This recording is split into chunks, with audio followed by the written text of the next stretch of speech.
Le Parti du peuple pour la reconstruction et la démocratie célèbre ses 22 ans de création. Quel bilan et perspective au regard des enjeux politiques actuels du pays? Réponse avec son secrétaire permanent adjoint tout à l'heure.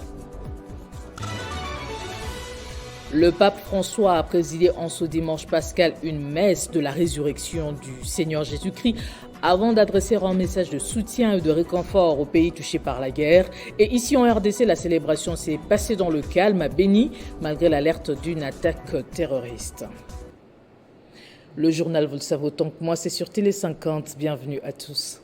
Il y a 22 ans, déjà depuis le 31 mars 2002, que le Parti du peuple pour la reconstruction et la démocratie a été créé. 22 ans après, quel bilan et quelles sont les perspectives au sein du PPRD au regard des enjeux politiques actuels du pays? Je vous propose de suivre son secrétaire permanent adjoint Ferdinand Cambéré, joint à notre journal de 13h. Bon, 22 ans d'anniversaire pour nous. PPRD, nous pouvons nous féliciter du fait que l'initiateur du parti, qui est le Raï Joseph Kabila Kabange, a dit et a fait et a réalisé tout ce qu'il a promis, parce qu'il a promis la démocratie pour ces pays. Il a promis de réunifier les pays, tout ça il a fait, donc, et il a légué le pays après une alternance pacifique et démocratique. Et c'est ainsi que nous l'appelons père de la démocratie. Donc, 22 ans, nous allons fêter ça. Et nous souhaitons à tous les camarades du PPRD, surtout ceux qui sont restés dans la résistance avec les Raï Joseph Kabila Kabange, joyeux anniversaire pour les 22 ans. Nous continuons la lutte parce que malheureusement, ceux qui ont succédé au Raïs au pouvoir, ils sont en train de nous ramener dans la triste ou dans la dictature de tristes mémoires, pire même que celle qu'on a vécue sous Mobutu. Parce qu'alors qu'il y a des textes de loi, il y a une constitution, mais ceux qui sont au pouvoir ne respectent rien, ignorent tout, foulent tout au pied. Voilà les couleurs dans lesquelles nous allons donc célébrer cet anniversaire sous les menaces du régime, un régime qui est en train de s'enraciner dans une dictature pire.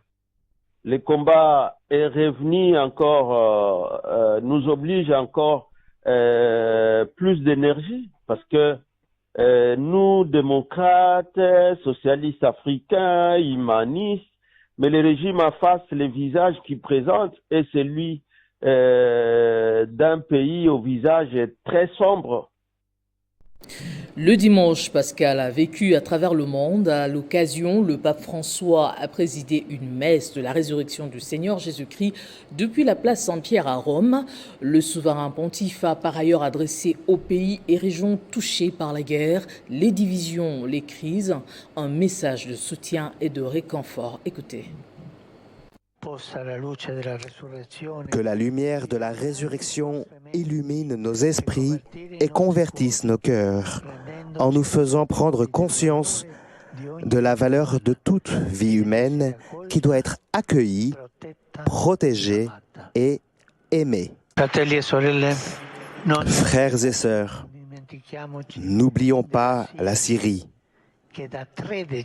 qui depuis 13 ans souffre des conséquences d'une guerre longue et dévastatrice. Tant de morts, de personnes disparues, tant de pauvreté et de destruction attendent des réponses de la part de chacun, y compris de la communauté internationale.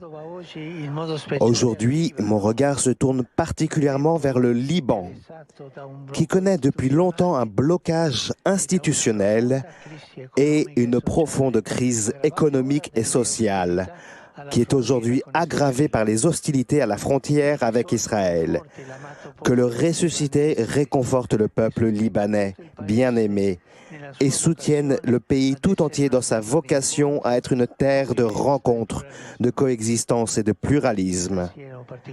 Et j'ai une pensée particulière à la région des Balkans occidentaux, où des pas importants sont accomplis vers l'intégration dans le projet européen.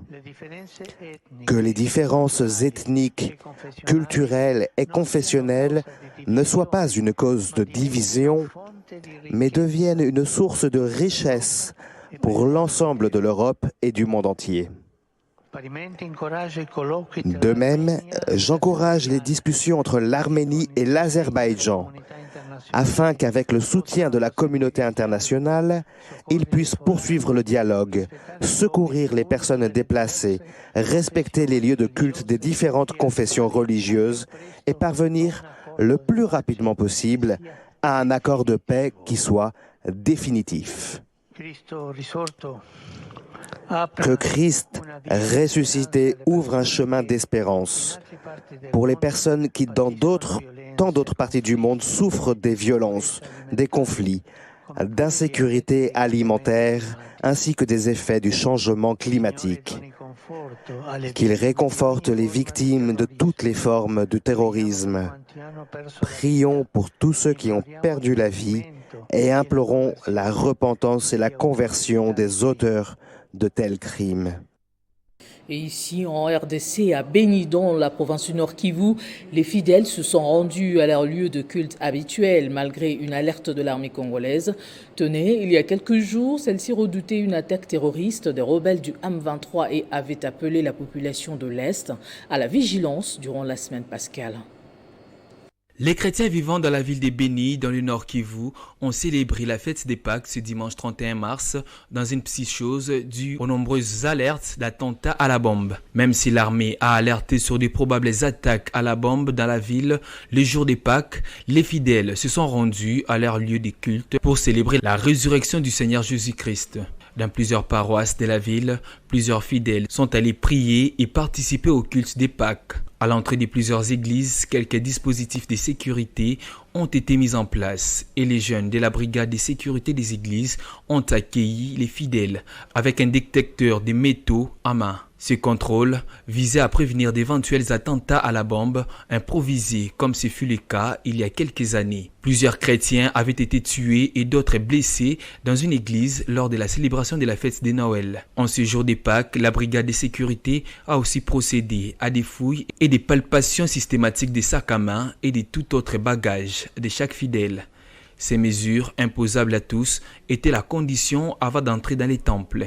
Il y a quelques jours, des quartiers périphériques de la ville de Béni ont subi des attaques des ADF qui ont causé plusieurs victimes.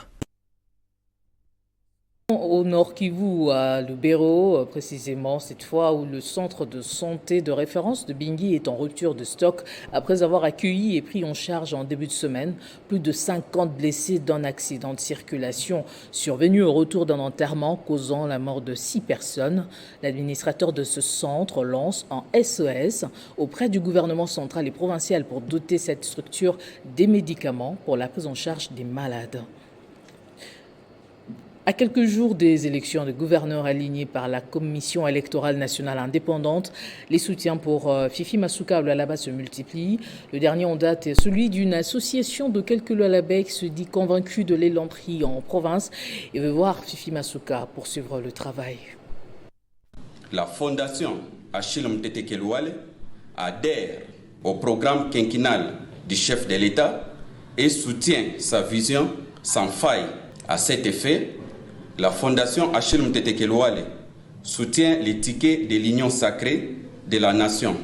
Son Excellence Fifi Masuka Saini, candidat gouverneur, et honorable Clément Mufundi Chinat Karl, candidat vice-gouverneur de la province du Lualaba. À cette même occasion, nous félicitons également tous les honorables députés de la plateforme Fifi Masuka Saini et des partis alliés ayant été confirmés et publiés définitivement par la Cour d'appel du Lualaba. Il s'agit des honorables Masuka Saini Fifi, honorable Machao Mununga Amos, honorable Kaseya Chingambu Jean-Marie, honorable Ilunga Mukenuka Georges, honorable Mutete Kelouale Achille, honorable Kalenga Mupatae Jean-Pierre, honorable Kaumba Mayonde Philippe, honorable Kabeya Kalasa Archimède et honorable Kazembe Swana Ilunga Maté. Le Lualaba étant une province de paix et de vivre ensemble, la Fondation Achille Mutete Kelouale, respectueuse de la loi, condamne avec la dernière énergie toutes les atrocités qui se vivent à l'est du pays et en appelle à la conscience de tous et de chacun à se désolidariser des groupes de terroristes et criminels et refuse toute manipulation visant à déstabiliser le pays. Et puis l'ancien gouverneur du Congo central, Floribert Mbachi, était devant les étudiants de l'université de Boma, dénommé président Kasavubu, dans le cadre de l'existence de cet alma mater. Occasion pour lui de parler de ce qu'a été le premier président du Congo. C'est sous la demande générale des étudiants et sur invitation de l'abbé recteur de l'université président Kasavubu Ikave et dans le cadre du jubilé d'or de cette université que l'ancien gouverneur du Congo central Simon Floribert Mbachi Mbacha s'est rendu à Boma en date du 22 mars 2024 pour animer cette conférence débat avec Monseigneur Mbuka, évêque émérite du diocèse de Boma. On dit des Kasavubu parce qu'il faudra qu'un soldat ici que vous retenez quand même quelques caractéristiques de cette personne de Kasavubu. Il y a des gens, je crois, toute sa vie, au séminaire comme dans les fonctions publiques. Kasavubu évitait toujours de s'incliner devant ce qui ne comprend pas parfaitement. Lors de cette activité scientifique, Monseigneur Mbuka a axé son intervention sur les 55 ans d'existence de l'université. L'ancien gouverneur, quant à lui, était appelé à parler de la personnalité de l'ancien président Kasavubu. Après un bref aperçu biographique comprenant aussi son cursus scolaire, l'orateur s'est attardé sur sa longue et inlassable lutte politique avant de chuter sur son leadership et sa personnalité. Cette commémoration souligne l'importance de former une jeunesse congolaise engagée en faveur de la bonne gouvernance et de l'intégrité morale. Retour à Kinshasa. Pour terminer, rendre la cité Maman Mobutu de nouveau accessible. C'est la mission que s'est assignée la firme Aaron Sefou. Les grands travaux ont déjà démarré sur 4 de 13 artères que compte cette cité. Objectif, rendre à ce quartier sa beauté d'il y a 40 ans.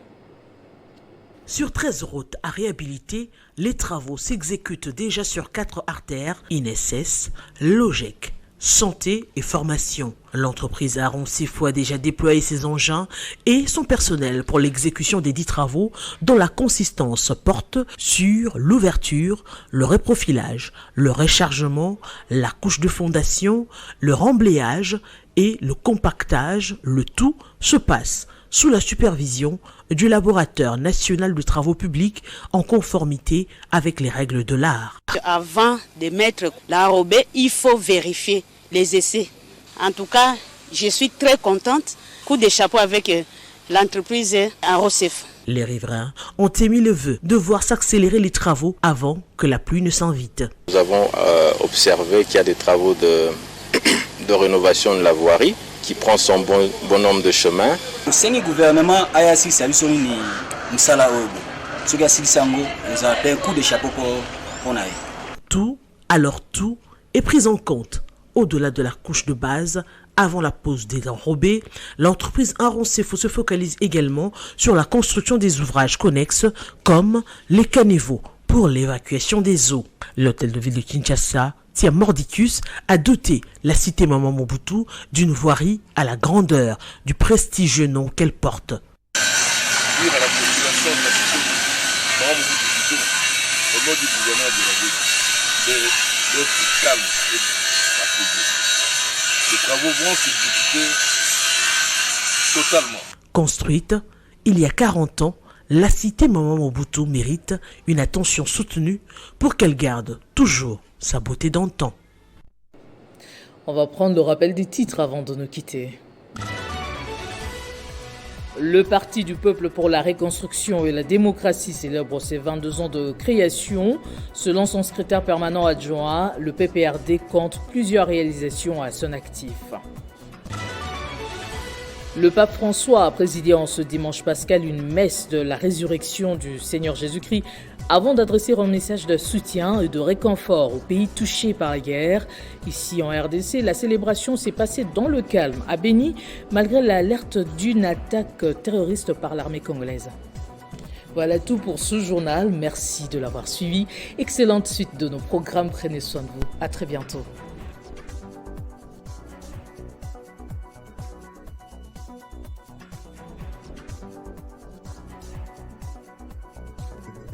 Retrouvez toute l'actualité en continu sur www.tele50.cd.